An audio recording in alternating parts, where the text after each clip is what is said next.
Quiero llamar vuestra atención a un pasaje del libro de Josué, capítulo 3, y leemos los 4 primeros versículos. Dice así la palabra del Señor. Josué se levantó de mañana, él y todos los hijos de Israel partieron de Sitín y vinieron hasta el Jordán y reposaron allí antes de pasarlo. Y después de 3 días los oficiales recorrieron el campamento y mandaron al pueblo diciendo: cuando veáis el arca del pacto de Jehová vuestro Dios y los levitas sacerdotes que la llevan, vosotros saldréis de vuestro lugar y marcharéis en pos de ella, a fin de que sepáis el camino por donde habéis de ir, por cuanto vosotros no habéis pasado antes de ahora por este camino. Pero entre vosotros y ella habrá distancia como de 2000 codos, no os acercaréis a ella. Los libros históricos tienen una razón de ser, no solamente para que conozcamos historia de hace algunos milenios, como es el caso concreto del cruce del Jordán, porque hay personas que no les gusta demasiado la historia. Luego, ¿para qué recordar historias tan antiguas? Pero la Biblia nos dice que el Espíritu Santo de Dios selecciona de la historia cotidiana algunos aspectos, algunas ilustraciones, algunos ejemplos, algunos relatos, para que nosotros aprendamos por medio de ellos. Y Pablo en la carta a los Corintios, primera carta, capítulo 10 y versículo 11, dice que estas cosas les acontecieron a ellos y están como ejemplo a nosotros. Luego, lo que Dios quiere en los relatos históricos no es que sepamos lo que aconteció en sí, como, valga la redundancia, relato histórico, hecho histórico, evento histórico, acontecimiento histórico, sino que por medio de esa selección que el Espíritu hace, nosotros aprendamos algo que necesitamos conocer. Aquí hay una experiencia singular, y es la experiencia de avanzar hacia un aspecto, un camino, un campo desconocido. En el versículo 4, con toda claridad lo dice: porque vosotros no habéis pasado antes de ahora por este camino. Y esto tiene una aplicación, creo, muy interesante para el día de hoy. Estamos avanzando en un camino desconocido.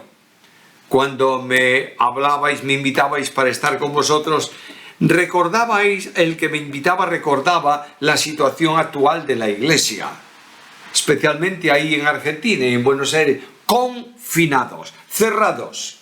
Y ahora no va a ser una cerrazón definitiva, no es posible mantenerla así, y ahora se va a abrir. ¿Y con qué vamos a encontrarnos en ese abrirse nuevamente de la Iglesia? En España están llamando a esto la nueva normalidad. A mí me gusta llamarla la nueva anormalidad, porque toda la normalidad de vida, el desarrollo de la Iglesia, los cultos llenos de gente, los esfuerzos de trabajo en las casas, la evangelización, el trabajo con niños, etcétera, etcétera, ha venido a reducirse de una forma tal que parece asombroso. De manera que en algunas iglesias, en la nuestra concretamente, los domingos tenemos un culto, primeramente, se repite el culto luego para tener en la iglesia en modo presencial una mínima parte de la congregación, y hay muchos que siguen viendo el culto desde su casa. Esto ocurre en todos los lugares, y hay un problema que está surgiendo del que ya se han escrito algunos artículos, y no tardará mucho en salir un libro que se titulan estos artículos en general de esta manera: ¿cómo recuperamos la iglesia virtual? ¿Qué es la iglesia virtual? Bueno, la iglesia que está en los medios de comunicación. Los cientos de personas que asisten al culto el domingo por la mañana y que no son de la iglesia. Cuando vemos la estadística de la línea del culto online de la congregación, nos preguntamos: ¿de dónde salió toda esta gente? ¿Dónde está? ¿Quiénes son? Gente que le interesa por alguna razón estar presente en ese culto y han entrado en línea y han visto el culto y están ahí.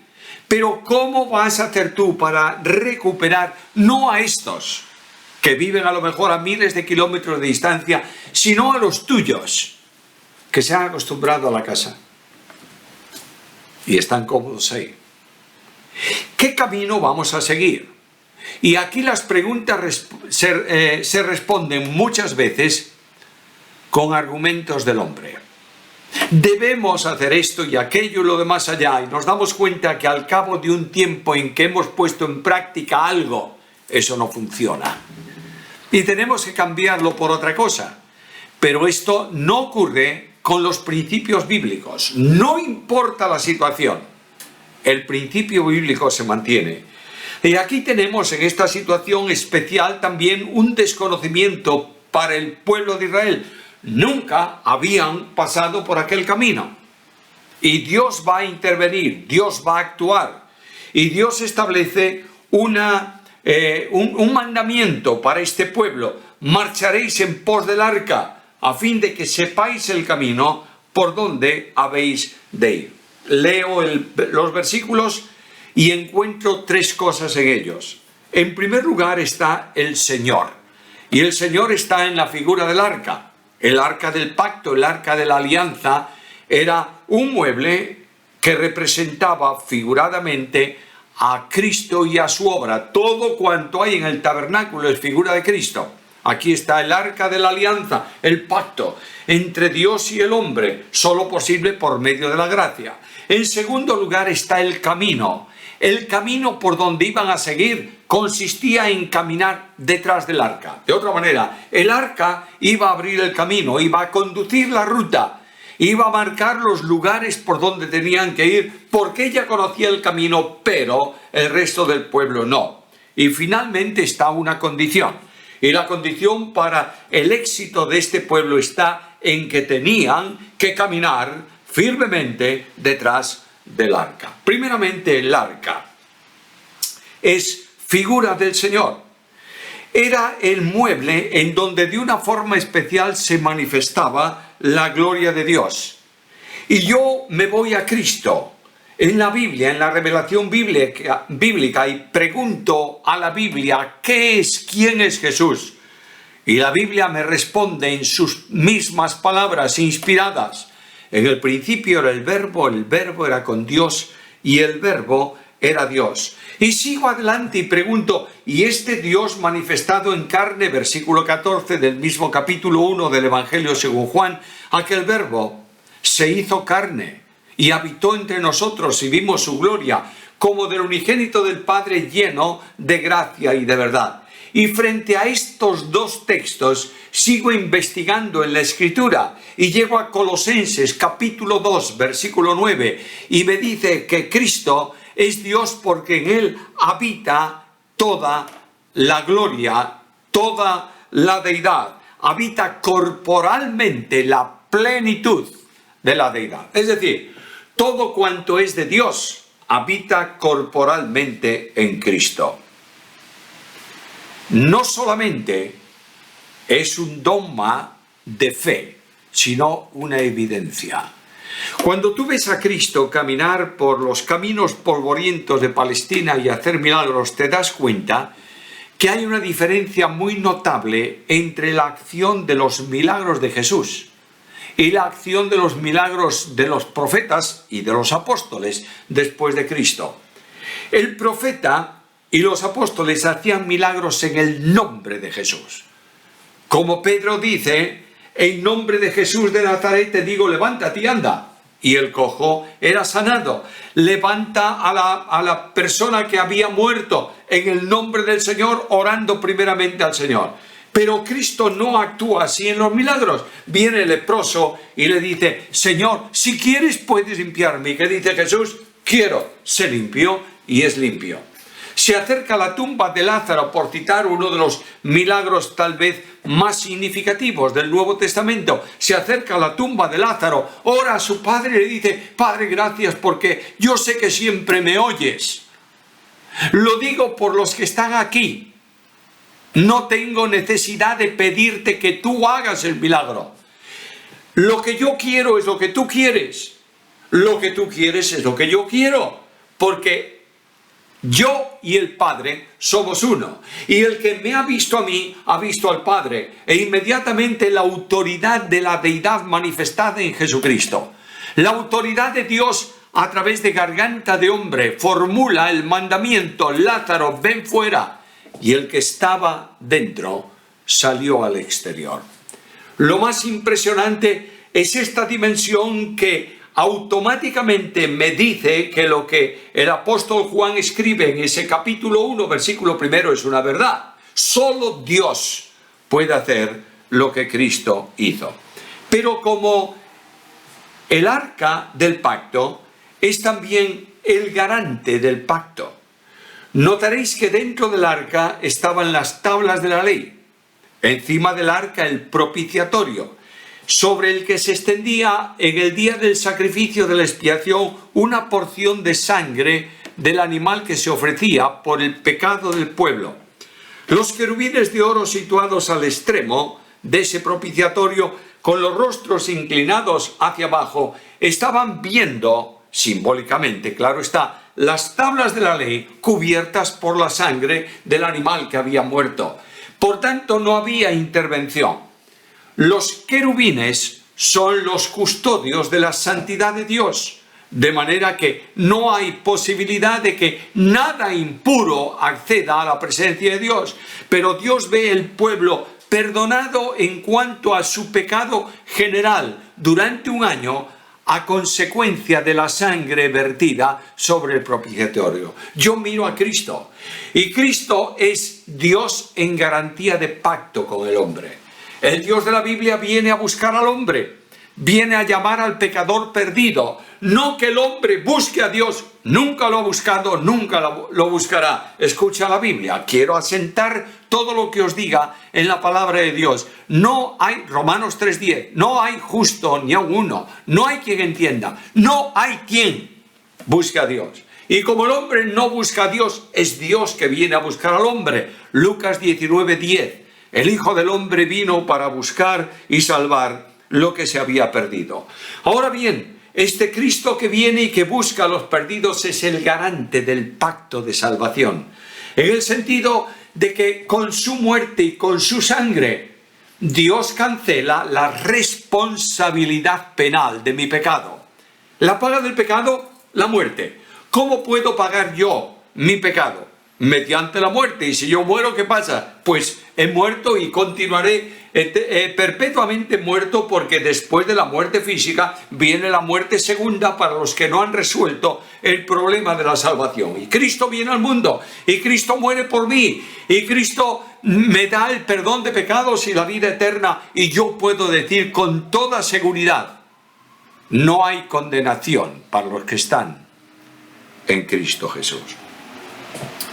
El arca, figura de Cristo, representa también al Dios de la gracia. Jehová es el nombre del Dios que se relaciona con el hombre. Jesús es Dios en encuentro de gracia. Escucha lo que dice la Escritura en el versículo tan conocido de segunda carta a los Corintios, capítulo 8, versículo 9. Porque ya conocéis la gracia de nuestro Señor Jesucristo, que por amor de vosotros se hizo pobre siendo rico, para que vosotros, con su pobreza, fueseis enriquecidos. Dios viene en Cristo en un encuentro de gracia con el hombre. Dice que se hizo pobre siendo rico.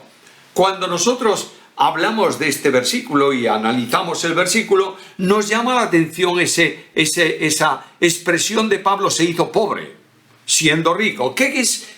¿Cómo podemos entender esto?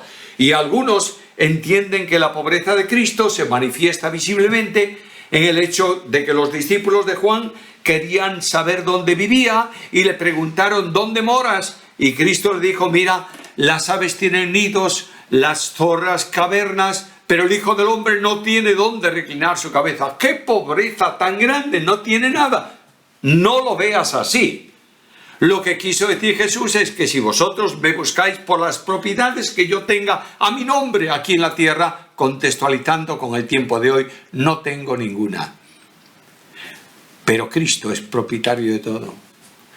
Todo cuanto Dios ha hecho, de la creación entera, de ángeles, de astros y de hombres, lo hizo en Cristo, por Cristo, para Cristo.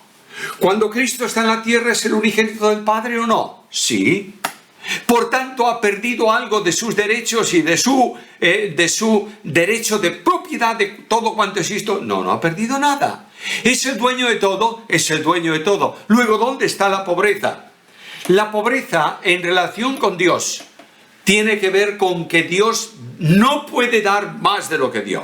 Y alguien me va a decir, ¿pero hay algo limitado para Dios? No. Pero cuando el Padre envía a su Hijo para ser el Salvador del mundo, ¿qué le queda? Lo ha dado todo. Es el Hijo unigénito. Y cuando el Hijo de Dios se ofrece en sacrificio expiatorio por nuestros pecados y da su vida, ¿qué más le queda? Nada. Se hizo pobre. No puede dar nada más de lo que dio. Se hizo pobre siendo rico para que nosotros en su pobreza fuésemos enriquecidos. Miro a Jesús y veo dos grandes pasos en la manifestación de la gracia. El primer paso es el paso de la limitación. Y aquel verbo fue hecho carne y habitó entre nosotros. El hecho de que Dios se haga carne, que la segunda persona de la deidad se encarne y nazca como un niño pequeño y sea envuelto en pañales y acostado en un pesebre, el hecho de la humanidad del Verbo de Dios no humilla, limita. Dios asume voluntariamente la limitación de la criatura. Por tanto, la experiencia del hombre viene a ser experiencia de la segunda persona de la deidad por medio de su naturaleza humana. ¿El hombre tiene hambre? Tiene hambre. ¿Cristo la tuvo? Sí. ¿El hombre tiene sed? Tiene sed. ¿Cristo la tuvo? Sí. Cristo no conocía como hombre todas las cosas, solo aquellas sobrenaturales que la persona divina revelaba a su humanidad cuando era necesario. Alguien dice, no, pero yo leo en la Biblia que Cristo no necesitaba que le dijese nada porque Él conocía todo. Bueno, ven a la Biblia. Conocía todo lo que había en el corazón de aquellos. Juan capítulo 2. La revelación sobrenatural de eso se lo daba la persona divina. Pero mira cuando Cristo viene camino para resucitar la hija de aquel fariseo y de pronto una mujer viene por detrás y toca el manto de Cristo. ¿Qué es lo que Jesús dice? ¿Quién me tocó? Bueno, es que Cristo quería que aquella mujer saliera delante de todos para que todos supieran que alguien... No. Cristo pregunta quién me tocó porque lo único que yo sé excepcionalmente es que de mí salió poder. Y Pedro dice, ¿cómo preguntas quién te toca si te apretamos todos? Hay un toque especial que yo he notado.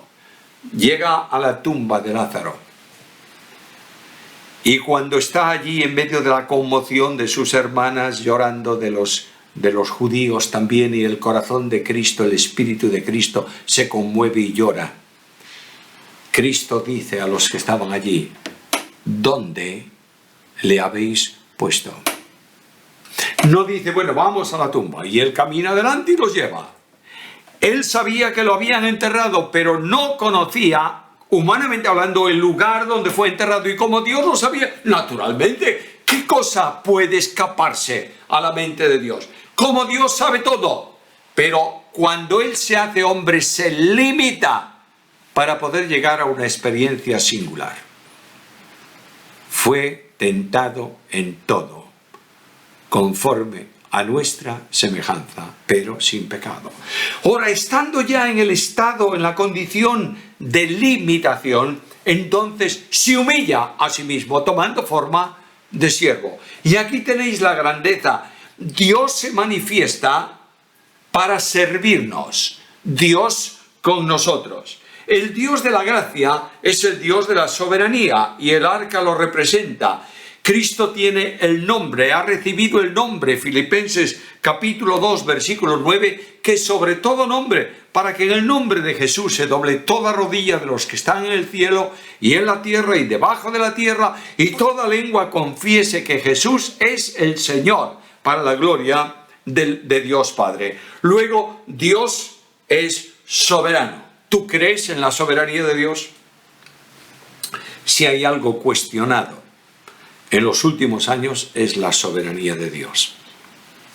No nos gusta la soberanía de Dios, porque en esa soberanía Dios dice: yo soy el soberano y nadie puede resistir mi palabra. Nadie puede oponerse a mi voluntad. Y alguien dice: bueno, efectivamente, Dios es soberano en la historia. Escúchame, Dios es soberano en la salvación.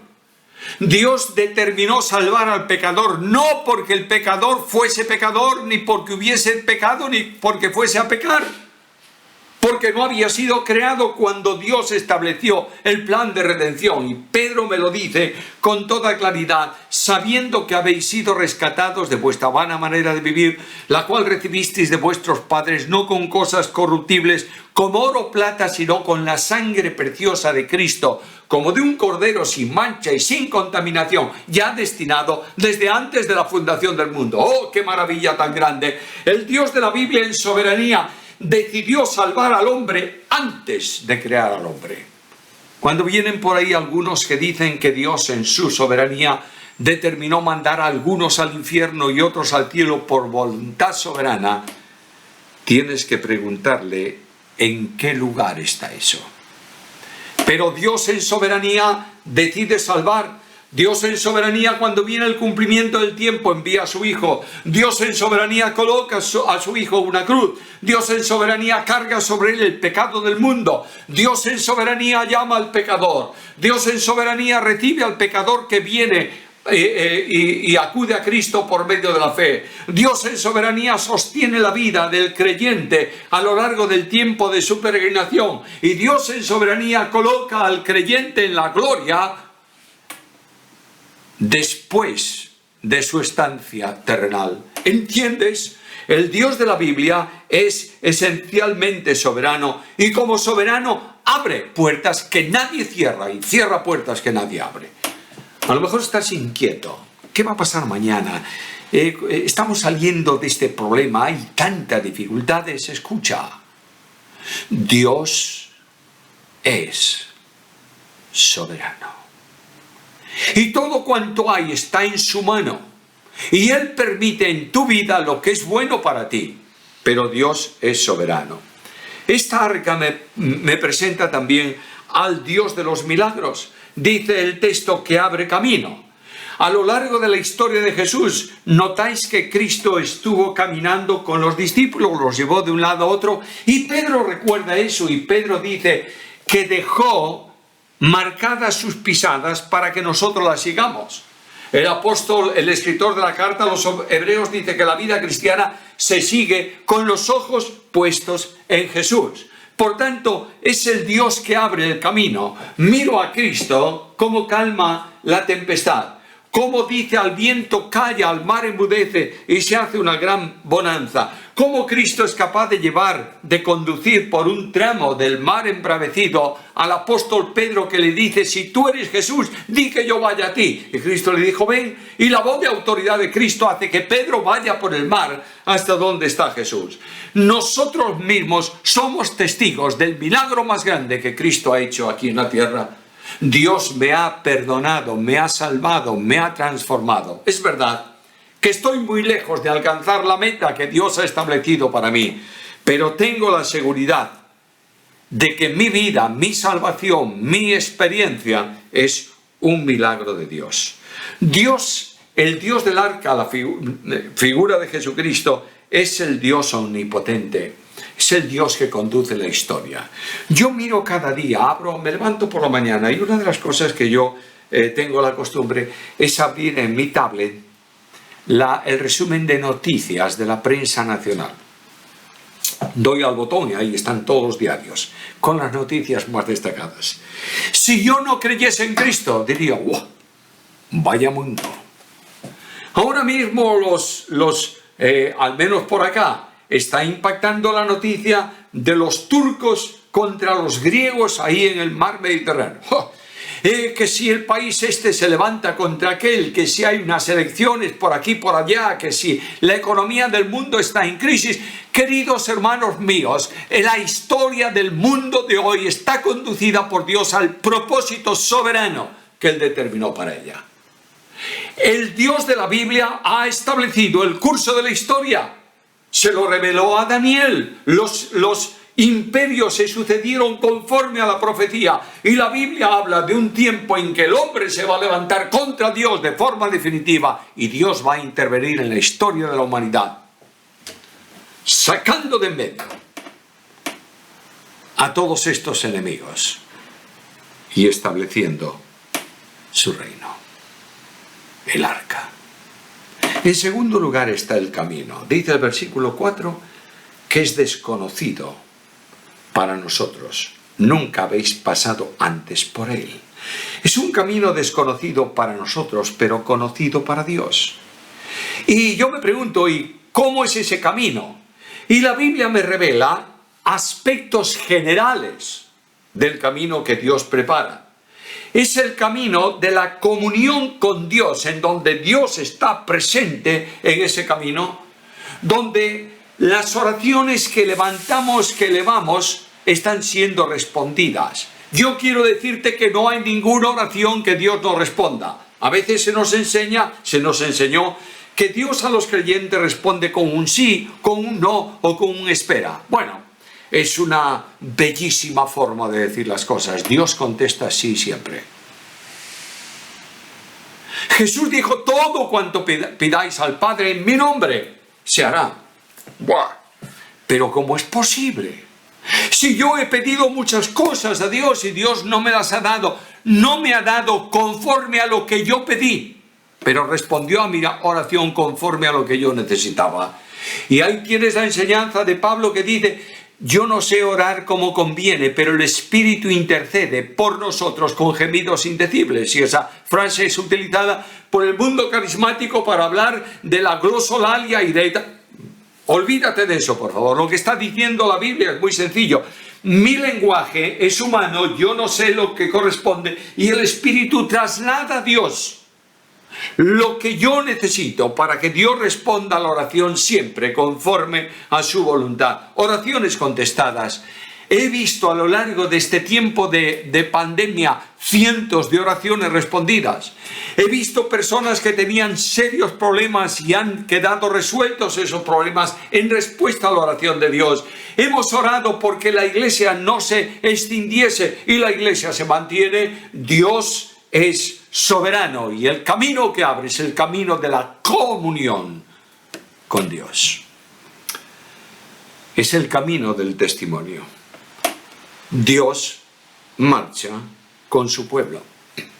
Cuando estudio lo que se llama la Gran Comisión, tengo que hacer una distinción en cada uno de los lugares donde aparece, de forma muy especial en los dos primeros sinópticos. En el Evangelio según Mateo, yo leo allí estas palabras: id a las naciones y haced discípulos, bautizándolos en el nombre del Padre, del Hijo y del Espíritu Santo, enseñándoles que guarden todo lo que os he mandado. Por tanto, lo que está diciéndome es que la evangelización consiste no en hacer protestantes, ni evangélicos hermanos libres, ni evangélicos bautistas, ni evangélicos metodistas, ni evangélicos presbiterianos.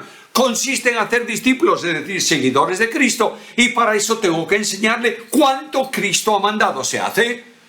Cuando una persona se convierte el domingo en la reunión, aplaudimos y decimos: ¡qué bien! Un convertido. ¿Y luego qué? Bueno, el domingo tenemos reunión a las 11, por favor, asiste, te será bueno, irás creciendo. No, señor. Ponle una persona a su lado que le indique qué cosas ha enseñado Jesús. El discipulado para los recién convertidos es vital si queremos tener una iglesia sólida.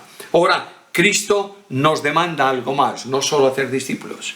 Marcos dice: id por todo el mundo y predicad el Evangelio, y todo aquel que creyere será salvo. Por tanto, me enseña la proclamación del mensaje. Paréntesis. El Evangelio no es un mensaje tradicional, es la palabra de la cruz, un mensaje bíblico. No puedo predicar un Evangelio adaptado a las personas de hoy, sino el Evangelio único, que consiste en abrir la Biblia y anunciar la doctrina de la cruz, es decir, la obra de la redención.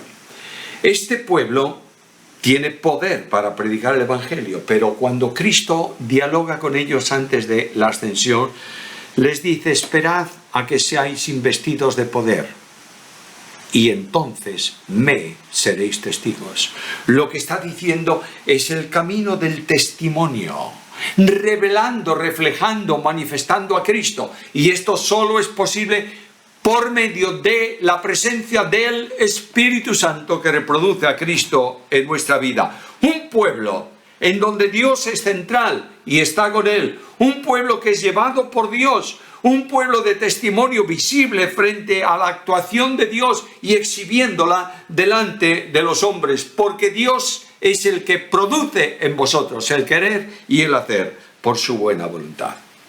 Es el camino de la unidad. El pueblo marcha junto. No marchan unos para el norte y otros para el sur. Marchan juntos a conquistar la tierra que tienen delante de ellos. El camino de la unidad. La unidad, a la que le damos muy poco aprecio en nuestros días, es vital. Cristo dijo: Padre, que sean unos. Como tú en mí y yo en ti, ellos sean uno en nosotros. Y está diciendo: Padre, quiero un pueblo unido de manera que nada ni nadie pueda romperlo. Como no puede romperse la unidad trinitaria, tampoco la de ellos.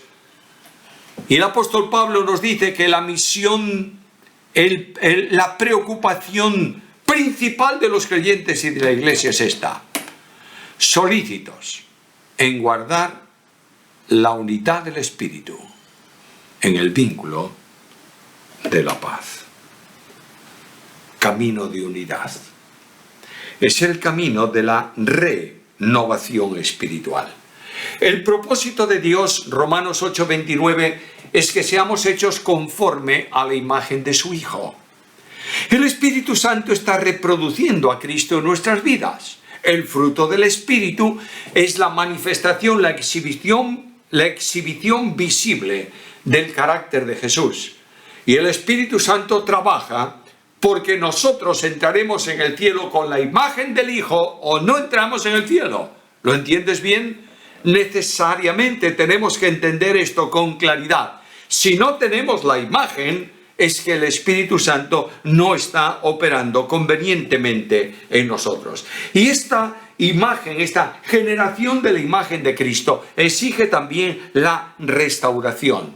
Y ahí en Sofonías capítulo 3, versículo 19, lees estas palabras: yo sanaré a la que cojea. ¿Cuántos creyentes cojos, lastimados de alguna manera por alguna situación, están caminando lentamente, cojeando en el camino que Cristo abre de nuevo para ellos? Y lo que Dios hace es tomar a esa pobre oveja que no puede caminar y ponerla en sus hombros y llevarla al redil. Es el camino en donde Dios hace vasos nuevos de vasos deshechos. Necesitamos sentir la presencia de Dios y caminar en el camino de la restauración. Es el camino de la victoria. Dios nos lleva siempre en triunfo. ¿Lo crees? Adereza mesa delante de mí en presencia de mis angustiadores. A veces miramos la situación y decimos: se ha perdido el testimonio en tal sitio o en cual sitio. Quiero decirte que el mundo, sus cosas, los problemas de la vida, las circunstancias adversas pueden quitarnos todo, pero no pueden quitarnos a Dios. Y aquí tienes el modo de desarrollar la vida de la iglesia al salir de la pandemia y cuando no haya pandemia. Y siempre. Este es el camino de Dios. Por último, la condición. Seguiréis al arca. Seguir al arca significa reconocer el señorío de Cristo. ¿Tú crees que Cristo es el Señor? ¿Lo admites como tal? ¿Estás sumiso, sometido, obediente y diligentemente a su persona? ¿Buscas lo que Él tiene para ti en su palabra? Reconocer el señorío de Cristo es la condición para seguir el arca. No puedes seguir el arca del Rey si no reconoces que Él es el Rey, y tienes que seguir sus pisadas. El apóstol Pedro nos dice que nos ha dejado ejemplo para que nosotros sigamos sus pisadas. Y las pisadas del Maestro revelan por lo menos 4 grandes cosas. En primer lugar, revelan santidad. Jesús es santo. La vida de los cristianos debe ser santa. Es más, la santidad no es una opción de vida cristiana, es la única forma de vivir la vida cristiana. Santidad. Sed santos, porque yo soy santo. Una vida de oración, en donde nosotros dialogamos con el Señor y Dios dialoga con nosotros también. Una vida de dependencia. Señor, ¿qué quieres que haga? ¿Cuán necesaria es esta oración para la iglesia de hoy? Proyectos de crecimiento, problemas o proyectos de liderazgo, proyectos de no sé qué y de no sé cuánto. La iglesia tiene que hacer un alto en el camino y Dios nos ha hecho frenar en esta ocasión para que vayamos a su presencia y preguntemos: Señor, ¿qué quieres que hagamos? Es la senda de la obediencia a la Biblia. Es la senda del amor entrañable. Y hay una advertencia seria. El poder para la marcha de la iglesia está en Jesús. Todo lo puedo en Cristo que me fortalece. Y el Dios de la Biblia se acerca a mí esta mañana, este día, en este tiempo,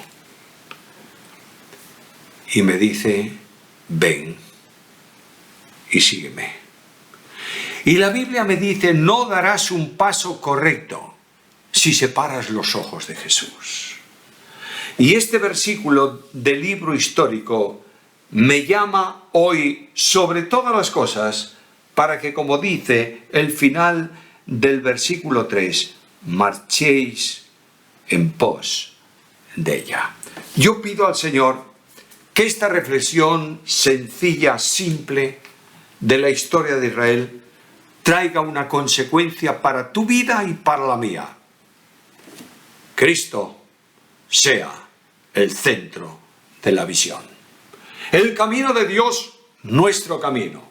La comunión con Dios, nuestra experiencia diaria.